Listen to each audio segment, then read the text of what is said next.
Halo, selamat datang di channel Fakta Unik. Kali ini kita akan membahas. Selama ribuan tahun, peradaban manusia dibangun, berperang, dan menghancurkan gunung-gunung tertinggi di dunia hanya demi satu unsur kimia, emas. Kita selalu diberitahu bahwa emas adalah logam yang luar biasa langka, sangat langka. Sampai-sampai kalau seluruh emas yang pernah ditambang manusia dari zaman Firaun sampai detik ini dilebur dan disatukan.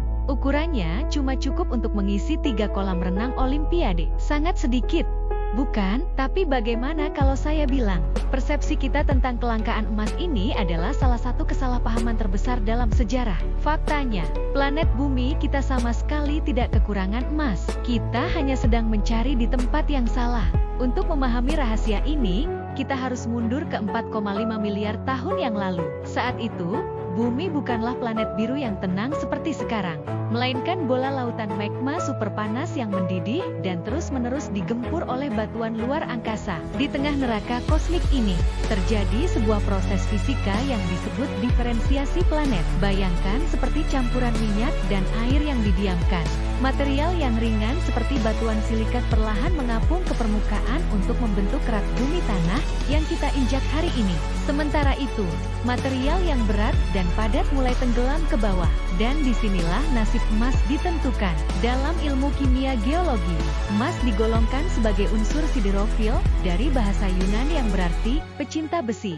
Emas memiliki sifat kimia yang sangat mudah larut dan terikat dengan logam besi cair. Karena besi adalah salah satu unsur paling melimpah dan sangat berat di bumi purba. Gravitasi menarik triliunan ton besi cair terjerembab langsung ke titik pusat bumi untuk membentuk inti planet kita.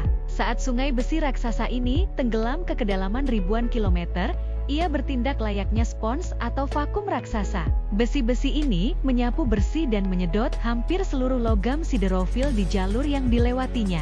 Hasilnya adalah pencurian terbesar dalam sejarah geologi. 99% dari seluruh emas, platinum, dan logam mulia yang pernah ada di bumi tersedot turun ke bawah dan terkunci rapat-rapat di dalam inti bumi, sebuah penjara logam bertekanan tinggi yang suhunya mencapai 5000 derajat Celcius. Sehangat permukaan matahari.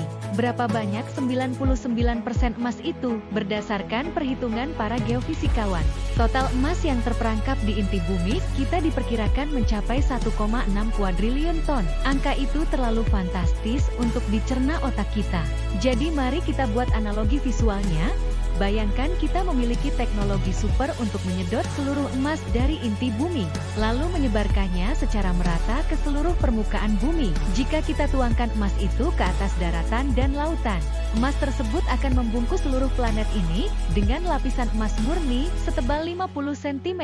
Mulai dari halaman rumahmu, jalan raya, sampai puncak gunung dan dasar samudra terdalam seluruh dunia akan terendam emas setinggi lutut orang dewasa. Sekarang timbul pertanyaan logis yang sangat menarik. Kalau 99% emas amblas ke pusat bumi 4 miliar tahun lalu, dari mana asalnya cincin pernikahan di jari kita? Atau emas batangan yang kita simpan hari ini? Jawabannya adalah hujan asteroid purba.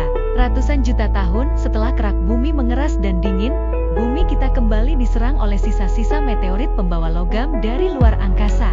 Karena permukaan bumi sudah menjadi lantai batu yang padat, emas dari meteorit-meteorit baru ini tidak bisa lagi tenggelam ke inti bumi. Mereka terperangkap di lapisan kerak luar menyebar di sungai, gunung, dan bebatuan. Seluruh tambang emas di dunia hari ini, tanpa terkecuali hanya sedang mengumpulkan sisa-sisa remahan asteroid yang jatuh terlambat.